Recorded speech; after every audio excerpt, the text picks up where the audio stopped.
Pô, tu não sabia? Que isso, cara? Não? Então vamos lá. Boa noite a todos e todas, sejam muito bem-vindos aí a mais uma apresentação do nosso Journal Club. Hoje nós temos o aluno da casa, o João Paulo, todo mundo já conhece, né? João Paulo, você tem aí de 30 a 40 minutos e manda ver aí, cara. Valeu, pessoal. Valeu, Rodolfo. Boa tarde, pessoal. Boa noite, né? Eu sou o João Paulo. Geralmente sou eu que apresento, mas como hoje eu vou fazer o jornal, o Rodolfo está me apresentando, né? Sou aluno da Letícia, só que hoje eu vou apresentar um paper interessante que eu acabei vendo, né, durante o meu mestrado, né? A gente estava fazendo um estudo, né, de gaps de supercondutores em altas energias, e aí acabou aparecendo umas coisas estranhas na conta. É só botar aqui o Carlos para dentro. E aí eu estudei esse efeito aqui associado a esses gaps imaginários. Mas a princípio não dei nada nas minhas contas da dissertação, mas já valeu a pena o aprendizado, que é uma coisa que você não vê todo dia.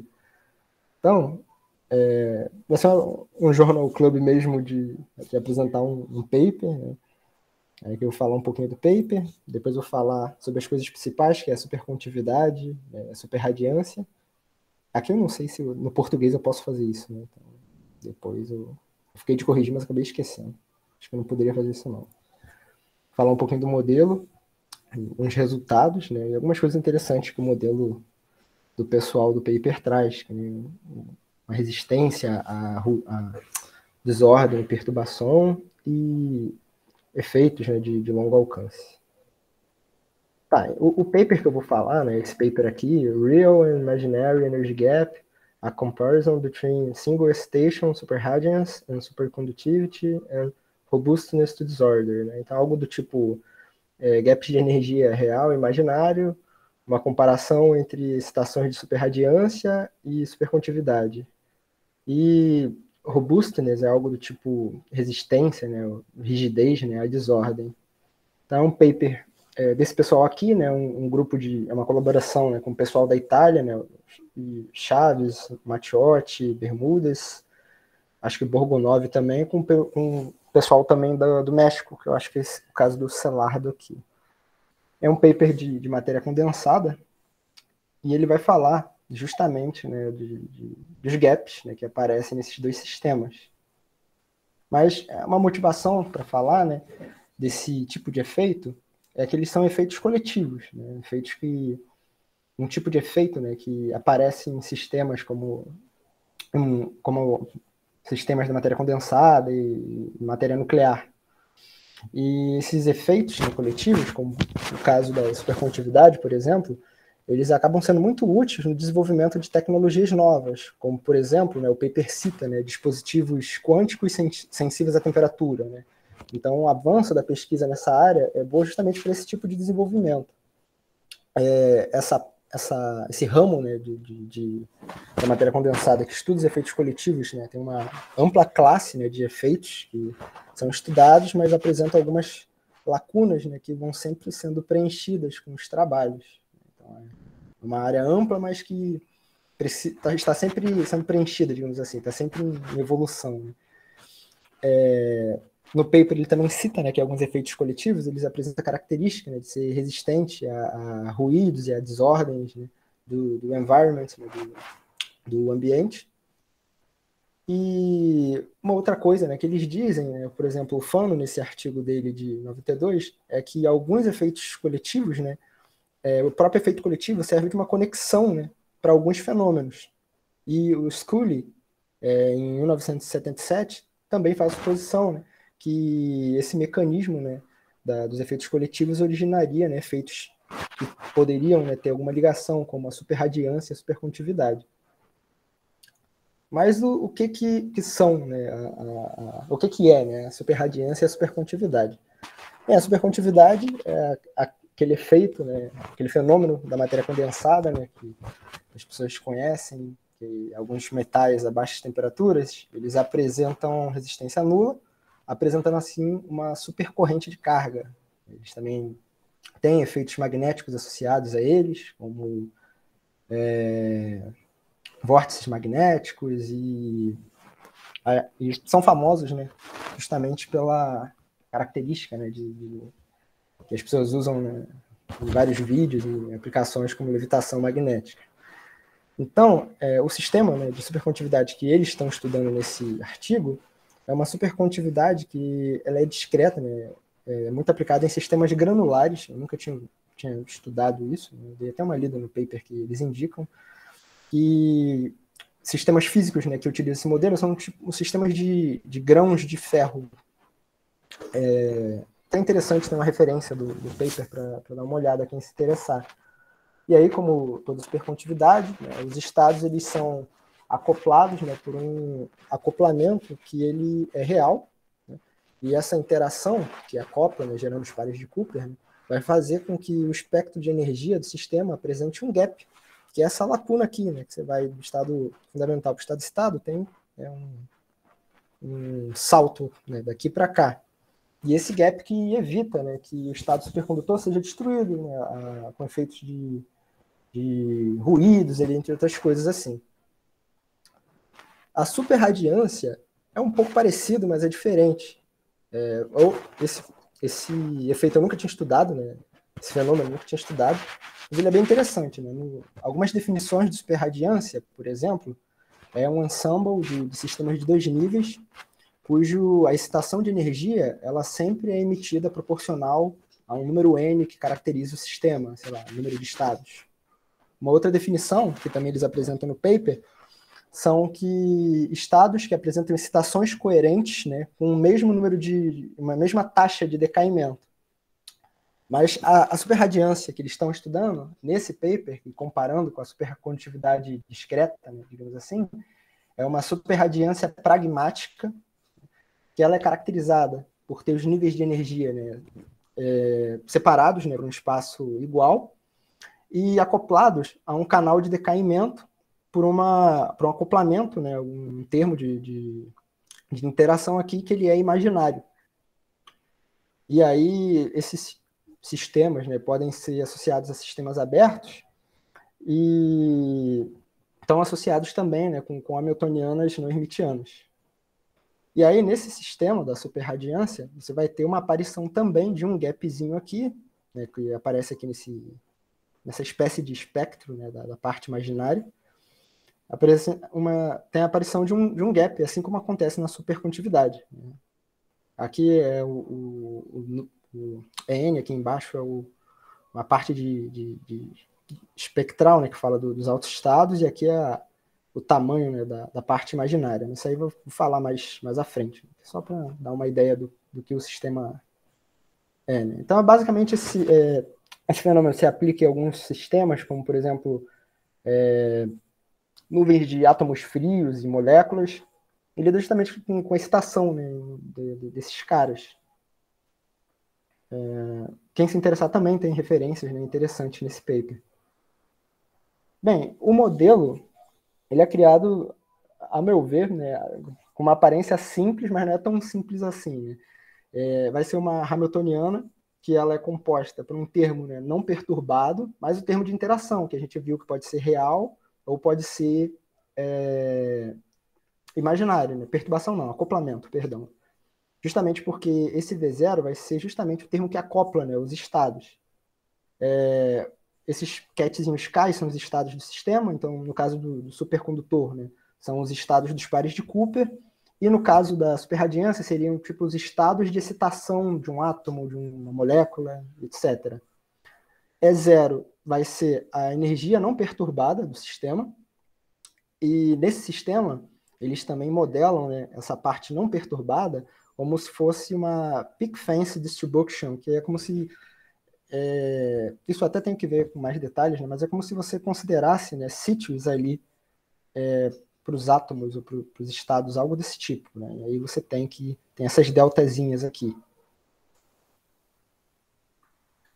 Beleza, então como o trabalho fala do gap de energia, como calcular isso? Né? Eu não quero fazer muitos cálculos aqui, né, mas como o trabalho fala de gap, só uma ideia de como calcular um gap por meio de mecânica quântica. Então, aplicando, considerando aquela hamiltoniana, né, que foi apresentada anteriormente, a gente pode obter os espectros de energia a partir da equação de Schrödinger. Né? Aqui está a equação de Schrödinger. Um dos elementos, né, que a gente vai precisar é da autofunção aqui, né, da Hamiltoniana. Essa autofunção ela pode ser expandida, né, nos estados, né, nesses sketchzinhos associados aos estados não perturbados, que obedecem essa relação aqui, essa outra equação de Schrödinger. Então, né, fazendo uma manipulaçãozinha, você consegue, né, com algumas relações aqui que eu não botei, né, por meio de produto interno, você consegue obter, né, o valor desses coeficientes acais aqui, né, em função de uma constante aqui que é definida como a soma dos acais. Então, a partir dessa relação aqui, se eu fazer a soma desse AK, eu consigo obter uma espécie de equação autoconsistente, que aí eu posso eliminar essa constante aqui, e obter a equação do gap, né, que vai estar justamente analisando, né, a diferença de energia a partir, né, do valor de E. Né, vai ter N valores ali. Então, o que acontece? Né? Supercondutividade. Né? Então, o nosso acoplamento ele é real, a gente está trabalhando com um sistema hermitiano, e aí como que a gente caracteriza isso? Né? Então, aqui tem a equaçãozinha, já quando eu coloco o acoplamento, né, V0 como sendo real. Aqui eu uso aquela noção de energia, né, não perturbada com aquele modelo peak fence, né? Então por isso que aparece aqui nessa delta e a soma de menos n a n, e n são os números de estados do seu sistema. Então ele identifica aqui, né, o gap de uma maneira interessante. Não vai ser daquela maneira que a gente viu, né, com a distribuição, o espectro de distribuição de energia, mas eles plotam aqui, né, esse lado direito da equação em função de E sobre delta. Então, aqui, esse é o gráfico, né, as linhas pretas é justamente essa parte aqui, essa função né, do lado direito, dada em termos de E sobre delta. Então, você vai ver aqui, né, essas assíntotas aqui associadas a isso, né, as linhas pretas. Ao mesmo tempo, esse cara tem que ser igual a esse outro lado, e ele joga valores, né, que representam, né, o aumento do acoplamento. Então, aqui está meio, 1, 2, justamente porque está aumentando o valor de acoplamento. E aí você vai caracterizar, né, os estados justamente pela interseção dessas duas linhas aí. Então, no primeiro caso, né, com acoplamento aqui sobre 2W, W é o tamanho do seu sistema, acabei esquecendo de falar, a gente vê que tem um tamanho associado ao primeiro estado e o primeiro estado-estado, né? O ground state e o primeiro estado-estado. Quando eu aumento o acoplamento, essa distância ela aumenta. E a mesma coisa pode ser vista aqui. E essa distância entre o ground state, né, o estado fundamental, e o primeiro estado-estado é o gap. Então, aqui percebe-se uma característica interessante, que é o gap aumentar com o acoplamento. Aí ele toma um limite no contínuo, né? Você obtém uma equação do gap, né? Dessa forma aqui, né, um pouco diferente, mas que no limite de acoplamentos fracos você obtém uma coisa com uma cara de teoria BCS mesmo, né, aquela exponencial, né, do seu acoplamento, de menos o acoplamento. E para fortes acoplamentos você tem um gap que é proporcional ao acoplamento. Isso eles fazem, né? Essas contas tem no paper, né? Um paperzinho de 13 páginas, então eles fazem algumas continhas interessantes aqui. Outra coisa importante que eles calculam é justamente o acoplamento crítico. E no caso da supercondutividade, no caso hermitiano, depende do tamanho do seu sistema, né, caracterizado ali pelo Nzinho. Então, o caso agora não hermitiano, né? Como que funciona? No caso não hermitiano, que justamente vai estar associado com a superradiância, o seu acoplamento, né, aqui, né, no caso geral, ele vai ser imaginário. O que torna a sua equação do gap imaginária também, né, com altos-valores complexos. Então, para você pode, né, manipular um pouco e transformar essa sua equação, aqui, que tem uma parte real e uma parte imaginária, em duas equações, e manipulando um pouco, você pode conseguir plotar esse gama, né, que é justamente a parte imaginária do seu espectro, em função dos deltas, né, que são aqueles termos de energia não perturbada, digamos assim, em função do acoplamento. E aí você obtém esse espectro, não sei se posso falar assim, né, que ele é bem interessante, né? Então, no caso aqui da esquerda, você tem para n igual a 6, né? E para n igual a 7 aqui na direita. Perdão. Então, para n igual a 6, você percebe o seguinte, né? Aqui, se você perceber, aqui está se avaliando, né? Essa parte, né, o comprimento imaginário em função do acoplamento. Então, conforme o seu sistema tem o acoplamento, né, aumentado, esses valores vão diminuir. Até um ponto onde o acoplamento ele é de tal maneira, né, que todos os autovalores, que são essas bolinhas aqui abertas, elas colapsam, né, em novos autovalores cujo, né, esse comprimento é nulo, a menos, né, desse autovalor aqui, que tem um comprimento grandão aqui, que é o gap, né, vai ser o estado da superradiância. Então, você pode entender da seguinte maneira, né, quando passa, né, desse acoplamento crítico, os estados subradiantes, eles começam a ter uma taxa de decaimento menor, e o estado superradiante é o único que continua tendo uma taxa de decaimento maior. De maneira que, após a transição, né, você só vai ter o estado superradiante, né, com esse efeito de decaimento, digamos assim. Os outros estados não vão ter mais valores de gama n sobre gama pequeno, digamos assim. Então, aqui, nesses dois gráficos aqui, tem uma diferença que, para n igual a 6, né, dois autovalores até colapsam no mesmo valor, que é o valor da superradiância, próximo de n sobre delta igual a zero. O que não acontece aqui. E esse comportamento se repete, tanto para pares quanto para ímpares. E vai ser a partir desse comprimento γn, né, que você vai achar, né, o valor de fato do gap, no caso não hermitiano, no caso da superradiância. Então, alguns cálculos que eles fazem também é achar o valor desse comprimento tomando o limite para o contínuo, né, e os deltas tendendo a zero. E aí tem essa cara aqui, só que isso aqui é a componente imaginária, né, do seu gap, do seu gap de energia, digamos assim.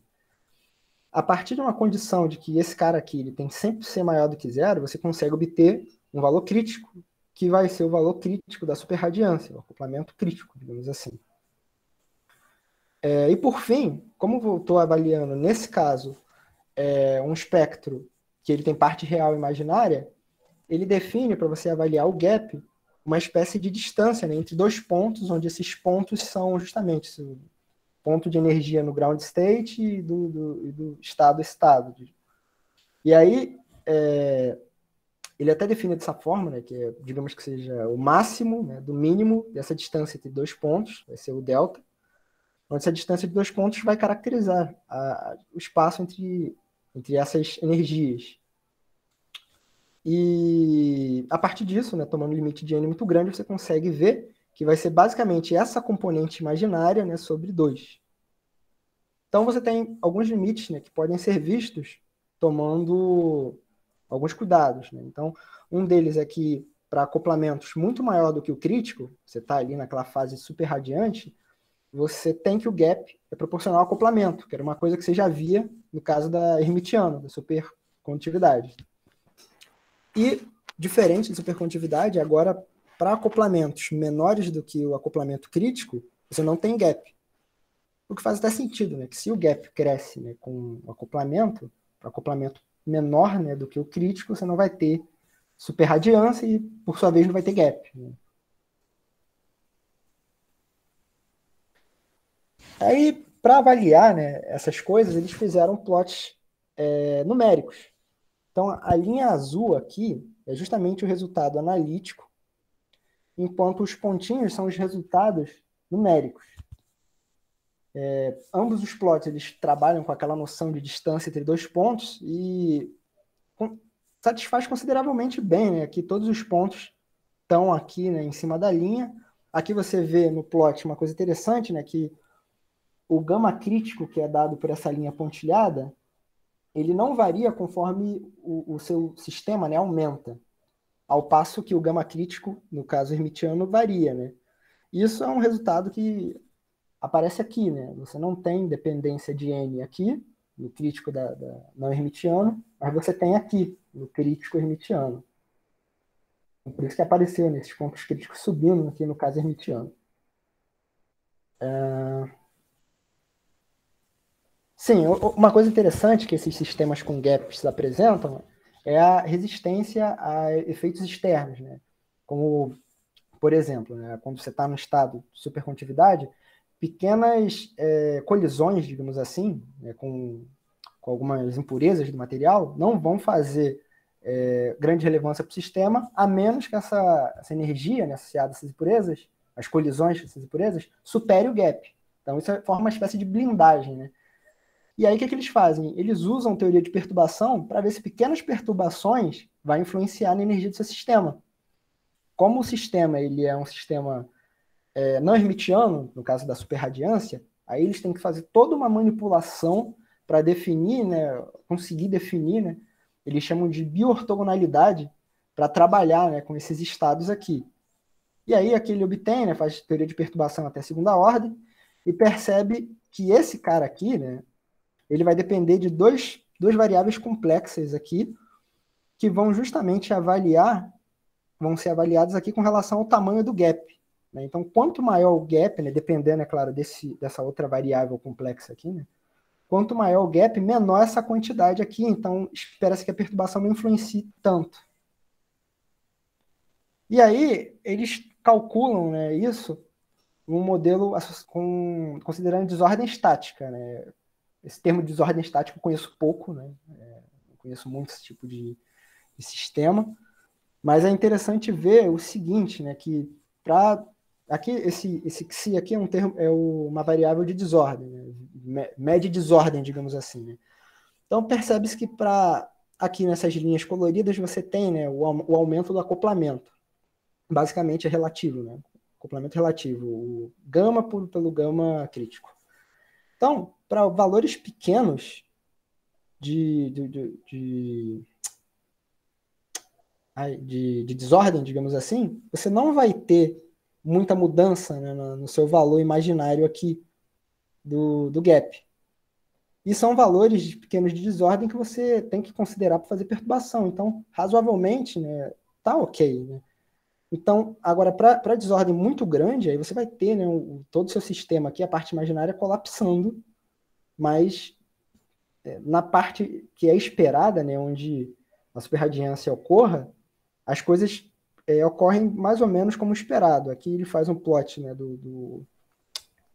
da desordem crítica em função do acoplamento na região, né, onde a superradiância ocorre, e vê que os pontos eles concordam com o gap de energia. Por fim, ele faz uma análise das interações de longo alcance. Mas por que analisar as interações de longo alcance? Ele faz isso já imaginando que a origem do gap esteja associada a interações de longo alcance. Então, por exemplo, eu vou dar o exemplo da supercondutividade de novo, que é supercondutividade usual, é uma coisa que eu conheço um pouquinho melhor do que esses sistemas novos. Os elétrons, né, no par de Cooper, eles são correlacionados no espaço do momento. Então, por mais que eu tenha elétrons separados fisicamente, eles são tão correlacionados no espaço do momento que eu posso caracterizar como uma interação de longo alcance. Então, levando em conta esse tipo aqui de interação, onde alfa é o meu parâmetro que eu caracterizo a interação, aqui eu esqueci de mudar, né? Imagina que isso aqui seja grego, né? Seja um alfa. Para alfa entre 0 e 1 é uma interação de longo alcance, e para alfa maior do que 1 é uma interação de curto alcance. Né? Isso são suposições com base em modelos que eles utilizam. Então eu quero ver como o meu sistema da superradiância e da supercondutividade eles se comportam quando essas interações elas têm esse tipo de potência. Vn é uma espécie de normalização, para não dar algum tipo de problema. E aí você tem um tipo de normalização para cada valor de alfa, né, que você escolha. E aí eles veem uma coisa interessante, que conforme você aumenta o valor de alfa no seu sistema, você destrói o gap. Então aqui, né, alfa menor do que 1, você ainda está naquela definição de longo alcance, né, interações de long range order. Então você ainda tem o gap. Mas para alfa maior que 5, você destrói o seu gap, basicamente. Você só tem uma dispersão aqui. Para alfa igual a 3, eles falam que acontecem em sistemas como armadilhas magnéticas, se não me engano. Ion Trap Magnetic, algo assim. E por isso que eles supõem, né, esses valores. E por fim, o que eles concluem dessa ideia, né, da interação de longo alcance? Quando você faz um plot do gap agora, em função do seu coeficientezinho, você percebe que o gap ele existe para o coeficiente menor do que 1. Ou seja, coeficiente menor do que 1 é aquela noção de long range, né, de interação de longo alcance. Então, para interações de longo alcance, você vai ter a origem do gap, ao passo que para interações de curto alcance, não. Isso é uma outra coisa que eles conseguem concluir. Essa parte, especificamente, eles estão considerando, né, para essa análise numérica, somente a parte hermitiana, né, supercondutividade, né, porque a não hermitiana dá muito trabalho, eles falam que tem alguns problemas associados com esses coeficientes de normalização, além de ser muito complexo, eles dão toda uma explicação do porquê não fizeram, né. E, por fim, eles fazem uma análise, né, basicamente, né, resumindo tudo, eles fizeram uma análise entre esse tipo de modelo de supercondutividade discreta, né, com o da superradiância, viram que em ambos, né, aparece, né, ambos têm, né, interações, uma é real e outra é imaginária. Essas interações vão fazer com que gere, né, o gap, né, de energia, né, que é uma coisa que esses sistemas apresentam.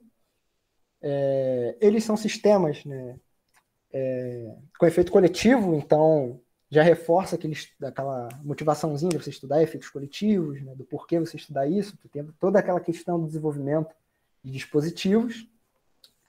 Na parte da superradiância, esse gap imaginário ele está associado com as interações, né, imaginárias, né, V imaginário.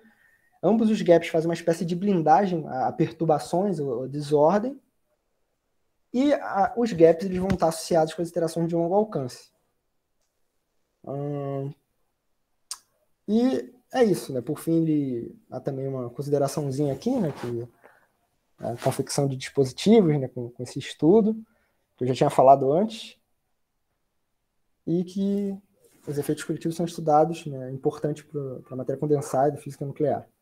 Então, agradecimentos, né, a eles que fizeram esse paper, né, e a minha orientadora que me indicou ele, né, há um tempo já atrás. Valeu, João. Então, quem tiver aí pergunta para o João, pode fazer.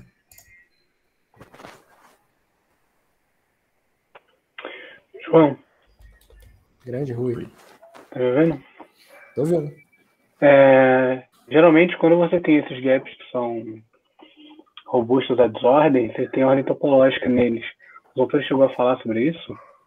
Ele chegou a falar também, cara, que é dessas aparições de ordem topológica, só que ele faz uma menção rápida, né? Ele só indica, né, algumas referências para você dar uma olhada.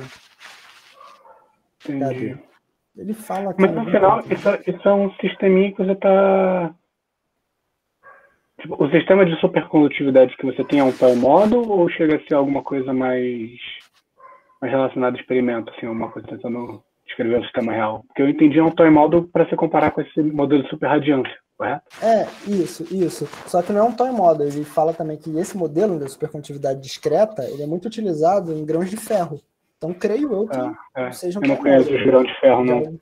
Seja algo mais palpável, né? Ele menciona aqui os grãos de ferro, que eu achei interessante. Não, tudo bem. O ponto era saber porque... Aqui, ó. Small Metallic Grains. Então, creio que seja algo mais físico mesmo.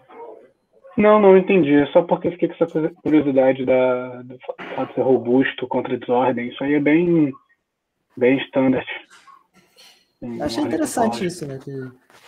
Os autores chegaram a fazer mais alguma coisa desse trabalho? Chegaram a levar adiante esse projeto? Você nem chegou a procurar?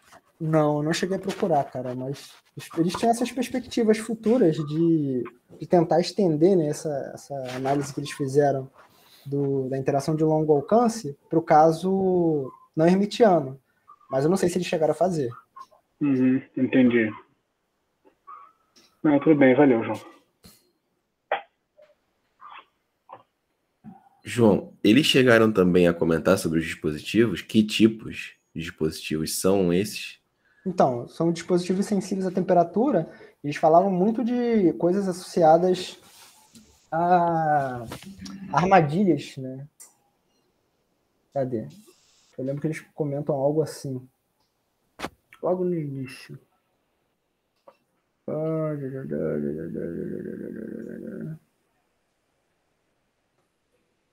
Eles não falam exemplos, mas eles falam isso, né? O desenvolvimento de dispositivos quânticos podem ser operados, né, com temperatura. Você conhece algum, Rui? Tem alguma noção aí de algum? Pô, de cabeça não. De cabeça não. Você fala mais alguma coisa no final.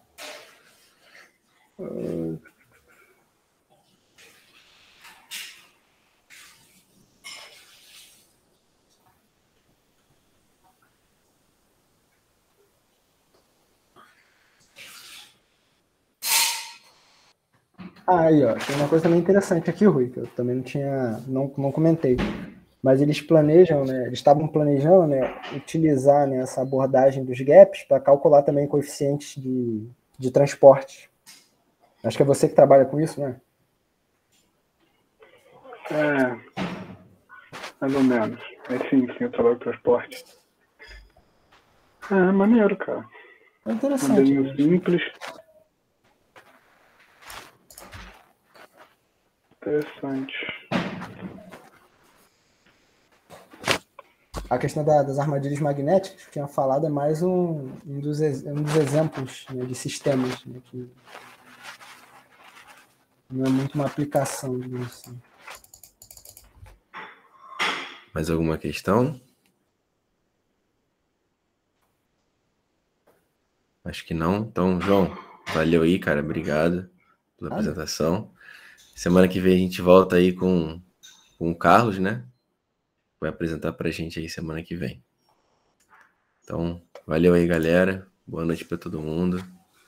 E até mais. Valeu, pessoal.